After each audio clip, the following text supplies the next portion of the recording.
Good morning, Alex and friends. I'm Grace. Today is Thursday, August 27th, 2026, and you're listening to Alex's News.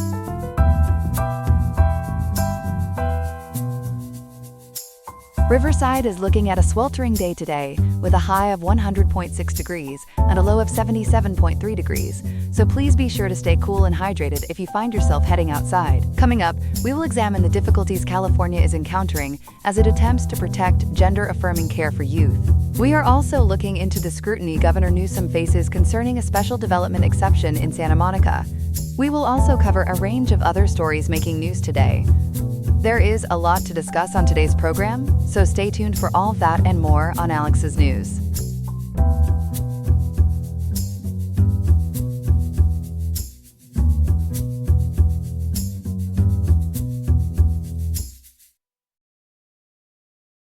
Good morning, everyone. We're starting today with a story that's hitting California families hard. The federal government has moved to cut funding for gender-affirming care for minors, and the state is racing to respond. Ethan's been following this closely. Ethan, good morning. What exactly did the federal government decide? Good morning, Grace. So this month, the Centers for Medicare and Medicaid Services, or CMS, finalized a rule that blocks federal reimbursement for gender-affirming care for minors. That means puberty blockers, hormones, and related treatments would no longer be covered with federal dollars. The rule takes effect on October 13th, which is just about 7 weeks from today. According to Cal Matters, LAist, and Ground News, it's already sending families into a panic. 7 weeks. That's not much time at all. How many kids in California are we talking about here? Roughly 1,500 transgender and gender nonconforming children who are enrolled in Medi-Cal. That's the state's Medicaid program for low-income residents. For these families, this isn't an abstract policy fight. It's about whether their kids can keep getting medical care they've relied on for years. And because the funding is federal, the state can't just look the other way and keep paying. You mentioned families. Have you talked to any of them directly? We know of one parent who's identified only as AW, which the outlets use to protect her family's privacy. She has a 15-year-old son who needs weekly testosterone injections. He's been seen by a specialty team at Stanford since he was 9 years old, so this is a long-standing relationship with his doctors. AW says if there's any gap in his care, he'd be forced to, quote, medically detransition, end quote. That's a wrenching prospect for any parent. That phrase, medically detransition, sounds serious. What does she say it would mean for her son? She describes it as permanent and traumatic.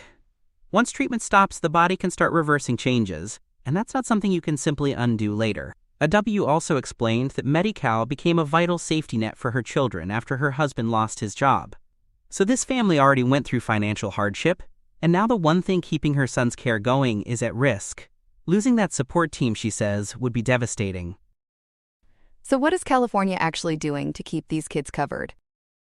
In the final days of the legislative session, lawmakers are scrambling to approve $10 million in emergency funding. The idea is to replace the federal dollars that are disappearing. Leading that push is Assemblymember Chris Ward, a Democrat from San Diego who chairs the LGBTQ caucus. He argues that low-income Californians who depend on Medi-Cal are exactly the people who need this support the most. $10 million. Is that enough to fix the problem long-term? It's really just a temporary bridge, Grace. The Department of Healthcare Services, known as DHCS, says building a permanent solution is far more complicated. They'd need to create a separate, state-only funding pathway that keeps state dollars completely distinct from federal dollars, so the state stays in compliance with the new rules. And here's the catch: they say that could take up to a year to set up. So even in the best case, there's a real timing gap. A year to build it, but the rule kicks in October 13th. That math doesn't add up.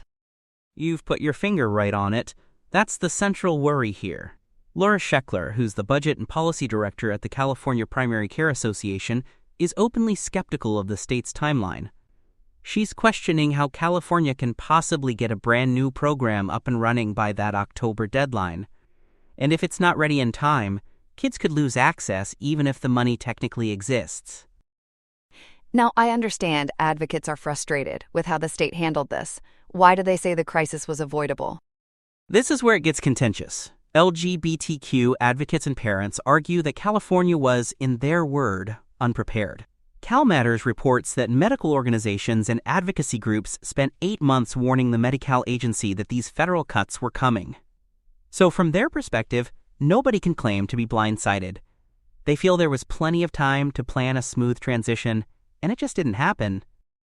8 months of warnings. So what happened during the budget process earlier this year? That's the heart of the controversy. Back in June, during budget negotiations, advocates believed state leaders had set aside money specifically to prevent a gap in care. And the budget did include $56 million for reproductive health care and gender-affirming services. So on paper, it looked like the issue was covered. But the details tell a different story. What do you mean? Where did that $56 million go?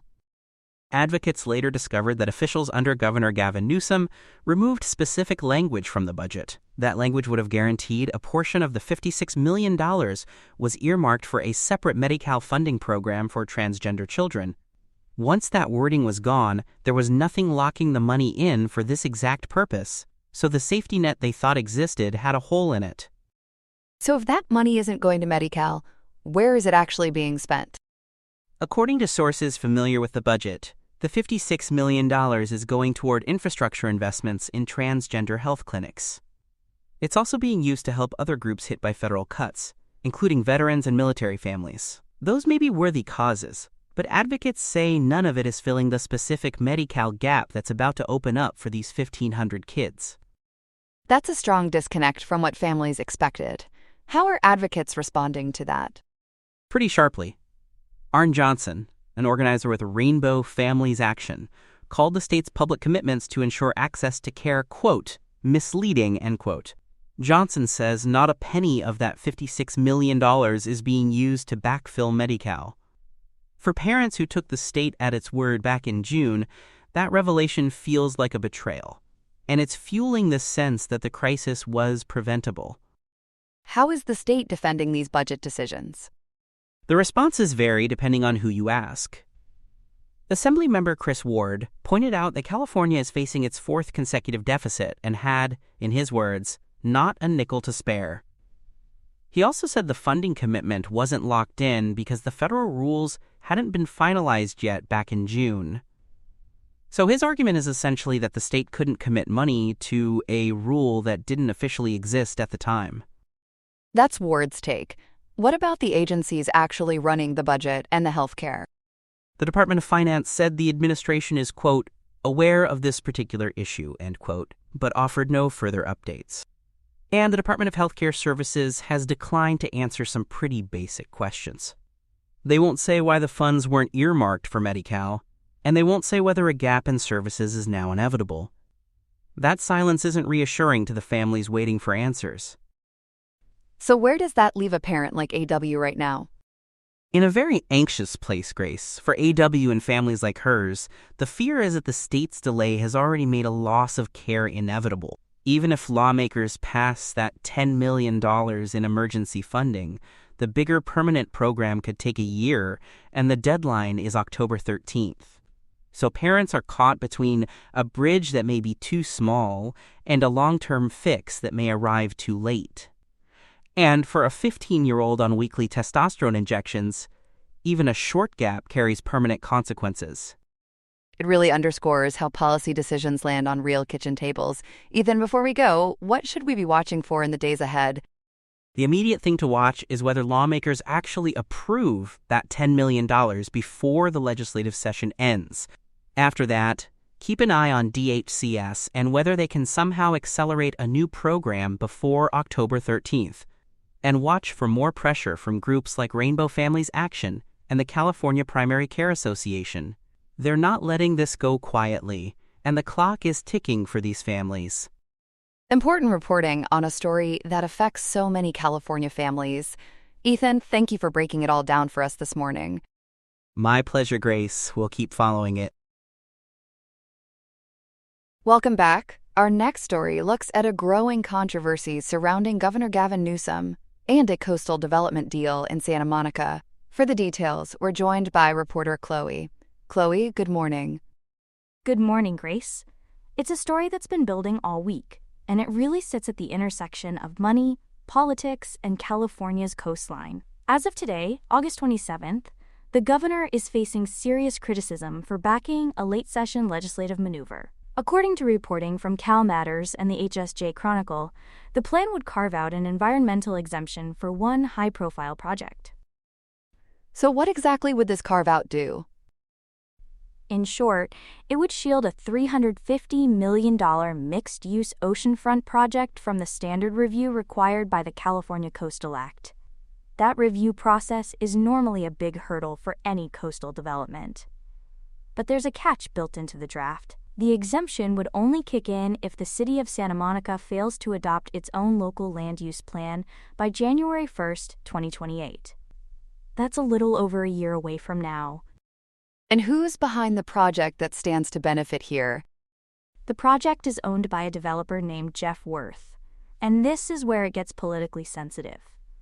Worth is a longtime donor and political ally of Governor Newsom.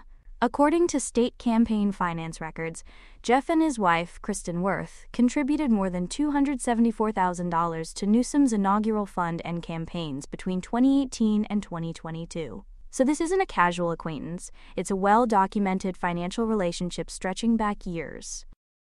Has the governor given Worth anything beyond a thank you for those donations? He has, actually. Newsom rewarded Worth with a couple of state appointments. In 2023, he placed him on the California Privacy Protection Agency Board. And just last year, he appointed him to the California High-Speed Rail Authority. So Worth has been given real seats at the table in state government. That pattern of appointments is part of why critics are raising eyebrows about this particular deal. Is there any lobbying activity tied to all of this? There is, and it's significant. State lobbying records reported by Cal Matters and the HSJ Chronicle show that between January and June, a company linked to Worth spent roughly $270,000 lobbying. That company is called Catalina Media Development, LLC. The money went toward the governor's office and the legislature on budget issues and specific legislation. Those payments were reported by a lobbyist named Bob Giroux. So you can see the concern about timing and access. Let's talk about the project itself. What was actually planned for the site? It's a notable one, Grace. The development sits at the corner of Ocean Avenue and Santa Monica Boulevard, and it was designed by the late architect Frank Gehry, one of the most celebrated names in modern architecture. Previous plans called for 100 apartments, including some affordable units, plus a 120-room hotel. There was also more than 70,000 square feet set aside for commercial and, quote, cultural use, end quote. And on top of that, a 5,000 square foot rooftop observation deck and nearly 300 parking spaces. That's an ambitious project. Did Worth make any commitments to the community to get it approved? He did, and these were substantial. To secure earlier approvals from the Santa Monica City Council and the California Coastal Commission, Worth agreed to pay $6 million toward transportation, parks, early childhood programs, and affordable housing. On top of that, he committed an additional $6.5 million toward a nearby youth hostel. So there were real public benefits attached, but here's the twist. Despite those agreements, and despite Worth's claims that construction would begin in early 2025, the approvals lapsed and the project never broke ground. So now this new proposal comes along. How narrowly is it written? Extremely narrowly, and that's exactly why people are suspicious. The draft is written with criteria that appear tailored specifically to Worth's project. To qualify, a development must be residential or mixed use, located in an urban area, and it has to avoid wetlands or environmentally sensitive areas. It also must meet specific sustainability and labor standards. And here's the detail that really stands out. It has to include a museum honoring Frank Gehry's work, authorized by Gehry's trustees. A museum requirement? That does sound awfully specific. It really is. When you require a Frank Gehry museum authorized by his trustees, you've essentially described one project. On top of that, The proposal notably would not apply to standalone hotels or residential inns. So it's been drafted to exclude the kinds of developments that might otherwise try to use the same loophole. Critics say that's a telltale sign this was written for one beneficiary. And walk me through what happens if Santa Monica misses that deadline. So if the city misses the 2028 deadline for its coastal plan, the proposal would force the Coastal Commission's hand. It would mandate that the commission make a decision on the project within 30 days and hold a public hearing within 90 days. But the most consequential piece is this. The project would be presumed to comply with environmental regulations. The only way to stop it would be if the commission could prove the development would cause a, quote, specific, adverse, and unavoidable impact, end quote, to the environment. That flips the usual burden of proof. That sounds like a major shift. How are environmental groups reacting? With real outrage, Grace. Susan Jordan, who's executive director of the California Coastal Protection Network, said the move sets a dangerous precedent where, quote, deep pockets, end quote, get payoffs. She went further and accused Newsom of, quote, selling, end quote, the Coastal Act to the highest bidder. And Marcia Gutierrez Gradens of the advocacy group Azul added that weakening the law right now is dangerous. So these advocates see it as a threat to the entire framework protecting the coast. What about elected officials? Are lawmakers pushing back too? They are. And some of the loudest voices come from the area itself. Assemblymember Rick Chavez-Zbur, a Democrat from Santa Monica, opposes the measure. He argues it undermines his own legislation, Assembly Bill 1740, which sets a January 1, 2029 deadline for Santa Monica to complete its local coastal program. That bill passed the Assembly 76-0, and it's currently awaiting the governor's signature. Zbur says he wants to prevent this carve-out language from even being formally introduced. How might that carve-out get introduced in the first place? The concern is that it could show up as what's called a budget trailer bill. That's a mechanism that can move quickly and with less scrutiny than standalone legislation, which is part of why Zbur wants to head it off. And he's not alone. Senator Ben Allen, a Democrat from El Segundo, has also raised objections. Allen argues the proposal creates a perverse incentive. Essentially, developers would have reason to delay the city's creation of a local coastal plan, just so they could benefit from the state-level exemption instead. That's a striking argument. So the timeline itself could be gamed. Exactly. If missing the deadline triggers a friendlier approval process, then delay becomes the goal, not the exception. That's the opposite of what coastal planning is supposed to encourage.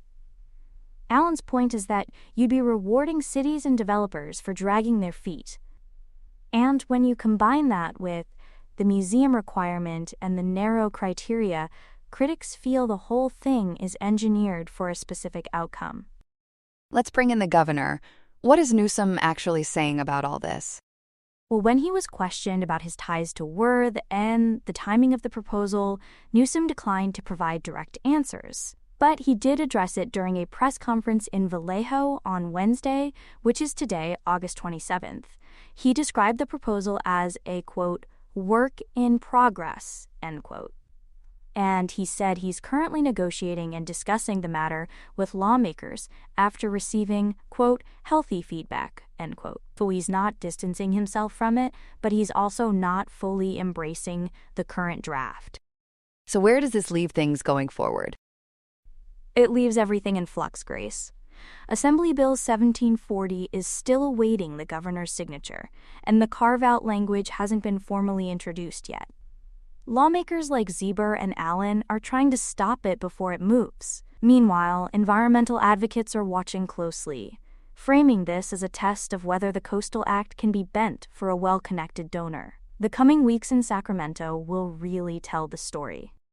Fascinating and complicated reporting. Chloe, thank you so much for breaking it down for us. My pleasure, Grace. Always glad to help make sense of it. Here are some other headlines. Meta is paying a steep price for its digital habits after agreeing on August 26, 2026, to a settlement of up to $18 billion to resolve claims from 47 states, Washington, D.C., and several U.S. territories. The tech giant is facing the music over teen social media addiction, with payments spread over 10 years. California will take the lion's share, receiving between $1.5 billion and $2.1 billion, while Colorado will rake in nearly $615 million over 9 years. To ensure the company doesn't just scroll past its obligations, an independent auditor will oversee safety features like 2-hour daily time limits, the removal of school-hour push notifications, and a ban on extreme makeup filters. Interestingly, about $5.3 billion is on hold until YouTube and TikTok also get in line with similar safety rules. While most are on board, Florida and New Mexico are not liking this deal, and Florida Attorney General James Uthmeier has already swiped left on the agreement. The battle over the ballot box is heating up as a coalition of 24 states, including California and Pennsylvania, filed a lawsuit in a Massachusetts U.S. District Court on August 26, 2026. They are trying to put a stop to a new U.S. Postal Service rule, directed by President Trump, that requires states to submit voter lists to a federal portal and use specific intelligent mail barcodes on envelopes. The states argue this is an unlawful overreach that could lead to the USPS rejecting ballots, which would be a real blow to voters, with less than 10 weeks until the November midterms. While California Attorney General Rob Bonta and Governor Gavin Newsom say this threatens to disenfranchise voters, White House spokeswoman Lauren Biss claims these are just common-sense security measures. The legal tug-of-war follows a recent U.S. Supreme Court stay and a decision by Judge Indira Talwani to lift an injunction blocking the order.